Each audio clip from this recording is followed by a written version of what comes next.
ஸ்ரீ குருப்யோ நமஹ. தெய்வத்தின் குரல் நான்காம் பகுதி 23வது தலைப்பு. கண்ணன் கண்ட நாலாம் பிறை. பிள்ளையார் சமாச்சாரம் ஸ்யமந்தக உபாக்கியானத்தில் சேர்கிற ஸ்காந்த கதையில் இங்கே ஒரு புது விஷயம் வருகிறது. இந்த வெர்ஷன் படி பிரசேனன் கிருஷ்ணன் 2 பேரும் சேர்ந்து வேட்டைக்கு போனார்கள் என்று முன்னேயே சொன்னேன். அப்புறம் பிரசேனன் தனியாக எங்கேயோ பிரிந்து போய் சிங்கத்தினால் அறையப்பட்டு செத்து போனான். மணி ஜாம்பவானிடம் முடிவாக போய் சேர்ந்தது. பிரசேனனை காணோமே காணோமே என்று பகவான் ரொம்ப நாளி தேடி பார்த்தார். சூரியாஸ்தமனம் ஆனது கூட தெரியாமல் தேடிக்கொண்டே இருந்தார்.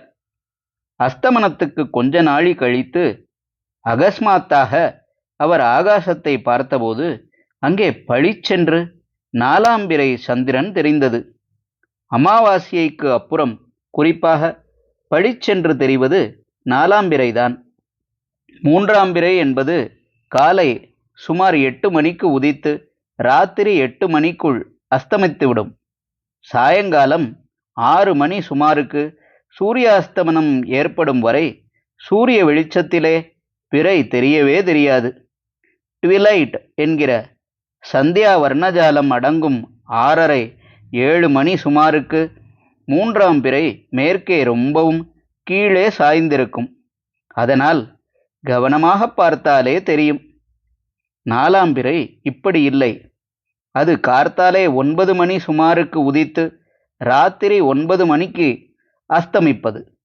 அதனால் ராத்திரி 7-7:30 மணிக்கு தலையை நேச்சுரலாக ஒரு 30-40 டிகிரி உசத்தி பார்க்கிற போது அது டக்கென்று கண்ணில் பட்டுவிடும்.